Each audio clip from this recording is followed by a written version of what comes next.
Hello, welcome back to Cracking the Cryptic, where today I think we've probably got something special for you. This is a puzzle that's being compiled by Thomas Snyder. Now Thomas, for those of you who don't know, as well as hosting gmpuzzles.com, which is where this puzzle is hosted,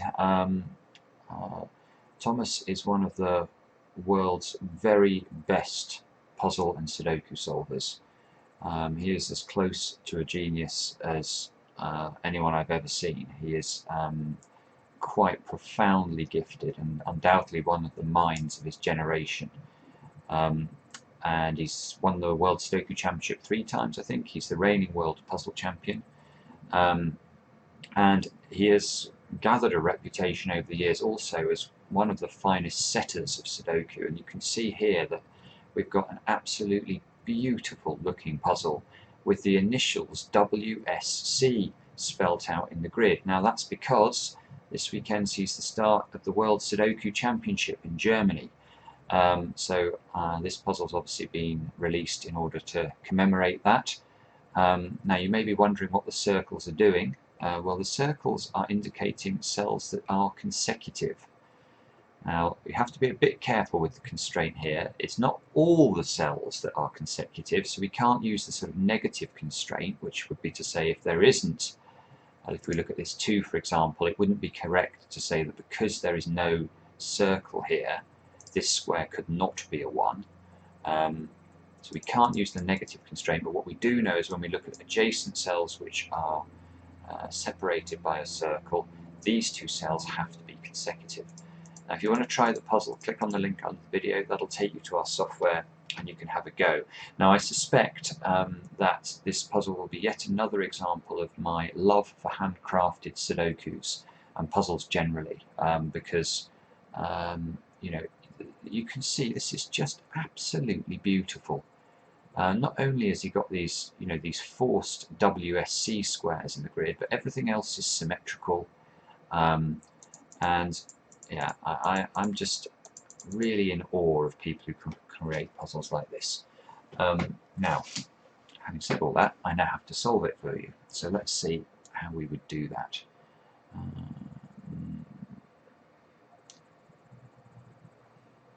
Okay, right. Let's look at this 1. Now, because there's no 1 in those 3 squares, we know there must be a 1 somewhere in these 6 squares, but you can see that all these 6 squares are connected by circles to one another. So so wherever the 1 is in these 6 squares, it has to see a 2, because obviously 2 is the only number that's consecutive with a 1. And that's interesting, because that means I can never put the 1 in the middle of circles. If I was to try and put a 1 here, the implication of that would be that there would have to be 2's in both those squares. So that means that the 1 must be in one of those 2 squares. Now if that's the case, one of these 2 squares must be a 2. And if that's the case, one of these 2 squares must be a 3, and one of these 2 squares must be a 4, I think. I think that's right. That feels right to me. Now, and look, 9's here and here. So this is gorgeous, because we can use 9's similar to 1's. So we know that we can't put a 9, for example, in this square, because that would mean that both this square and this square have to be 8's. So the 9 also needs to sit on this side of the grid.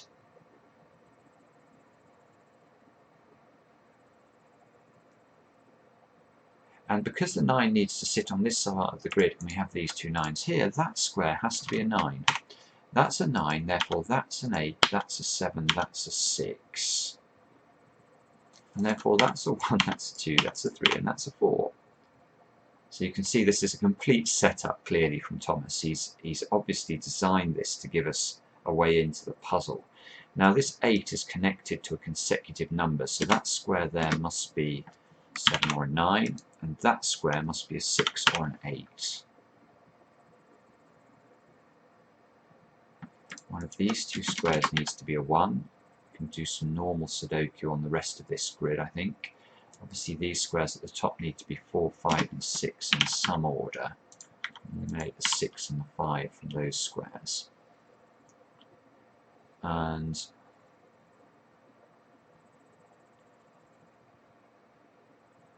now I'm sure we've got 3's going on here as well. That's going to be a 3.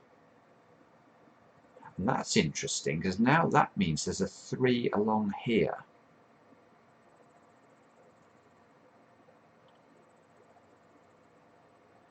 So what can we deduce from that? Because there's also a 1 up here. So what I'm thinking is that this was the 3, for example. 4, 5, 6 would break. And obviously, if this is the 3, we can't go 2, 1, 0. So this is not the 3. The 3 must be in one of these two squares. Oops, I didn't mean to do that. Now, if this is the 3, that could be a 2, 4, 5. That would work. We've got to be a bit careful with the 4 here as well, actually, thinking about this. So, let me just think about this. If this is a 3, obviously this would have... Yeah, this can't be 3 either, because if this goes upwards, that would give us a 4 here, which breaks. So we'd have to go downwards, and that would give us a 2 and a 1. So this is not a 3. This has to be the 3. Therefore, this is a 2, because we know it's consecutive and it can't be a 4. 2, 3, so this now needs to continue, 4 and 5. That locks a 4 into one of those two squares. This square needs to be 2 or 4 because it's consecutive with the 3. So there's already a 4 in the block, so that's a 2. And can we go any further than that? Yes, this 5 and the 5 in one of those three squares mean that this square is a 5. Therefore, this square must be a 6 because it can't be a 4. And that means 7, 8. Look at that. This square can't be a 6. It's all so tightly done, this. That must be an 8, therefore. And we're looking for a 1 and a 9 into these two squares. A 9 into one of these two positions. That's because there's a 9 in one of those squares and this 9 at the top. These two squares need to be 7 and 8 in some order. We don't yet know how that's going to resolve itself. And these two squares need to be, what's that, 1 and 4. And there's a 4 here. So actually we go 4 and 1 like this. There must be a 2 up here. And this is 5, 7, 8 into those squares. I'm gonna notate that. Sometimes I wouldn't do, but I will do this time. And what can we see? Just wondering, as with all of Thomas's puzzles, this will have been designed carefully, so I'm sure the next step is going to be, again, fairly obvious once I spot it. Well, now this is interesting. These three squares are consecutive.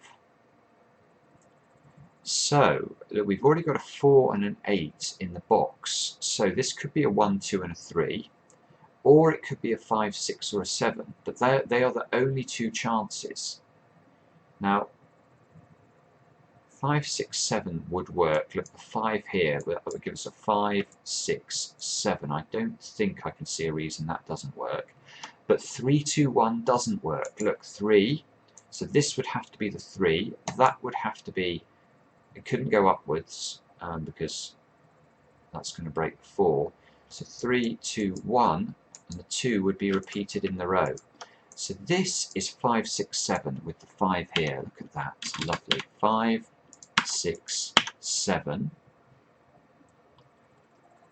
And 1, 2, 3, 9. You can see that there can't be a 9 here, obviously. In fact, there's a 1 and a 9 there. So this is 1, 9 into those two squares. That resolves this square over on the left as a 7. This must be a 6 or an 8. Oh no, hang on. I didn't see that. Look, we've already got a 6 there. So that's That's an 8, and that must be a 5. Yeah, that looks good. And now that gives us a 4-6 pair at the top, so this square must be the 5. And what else can we see? So these two squares are 2 and 3. Again, you can't see the order there. 6. Ah, 6s we can now fix. All of these 6s. That gives us a 6 here. This square must be 7 or 5. And I think either is still possible. 7. Can we do any other normal Sudoku up here? There's 4s here, so there's a 4 in one of those 3 squares. Again, we've got 3 consecutive squares here. Fortunately, I think 7, 8, 9 is still an option. I'm sorry if there's a bit of kids' noise in the background here. 3, 3, 3 and 3 though. Look at that. So that's got to be a 3. Right, okay. So now this is either 2 and 1 or it's 4 and 5. Well, you can immediately see that a 5 here would lead to a repeated 5. So this is actually 3, 2, 1. Bit of Ted Rogers there. Dusty bin, for those of you of a certain age. With appalling taste in game shows. Right, so now we're off and running again. So this must be a 5. This 2 sees this 2 at the top.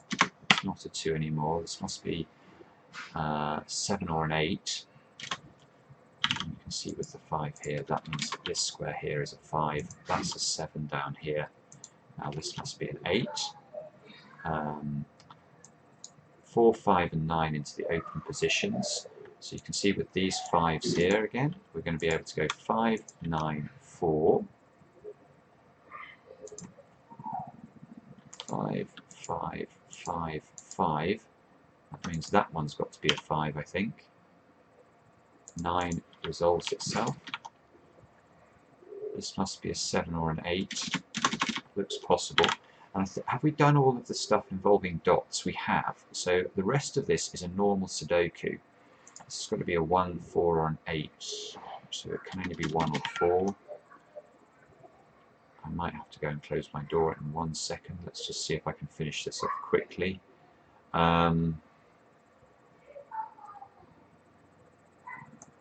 Yes, this is the only square an 8 can be in this box. And that's because of this 8 here and this 8 there. So that's an 8, that's a 7, that's an 8, that's an 8, that's a 7. This must be 1, 2 and 4 down here. So this is a 1 or a 2, this is a 2 or a 4. And this square must be a 7 to complete the box. 7, 7 and this 7 here means that that's a 7. This should be a 2 or a 4 therefore, and there's a 2 up there. So that means that one too. 1, 4. 4. 2 and 9 into these 2 squares. That resolves itself now because of the 2 at the top. And into these 2 positions we need an 8 and a 1. And again that's resolvable. And there's a 1 in one of those squares. This has got to be a 4 or a 6, and that 4 resolves it. So 6 here, that resolves the 6 and the 4 finally in the top box.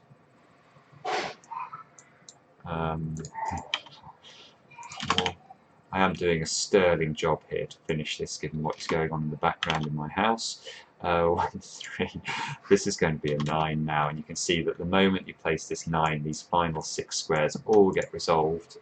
9, 1, 1, 3, 3, 2. And that is why Thomas Snyder is one of the most brilliant puzzle constructors, as well as one of the most brilliant puzzle solvers. So I really hope you enjoyed it. I thought that was absolutely gorgeous. And we'll be back soon with another edition of Cracking the Cryptic.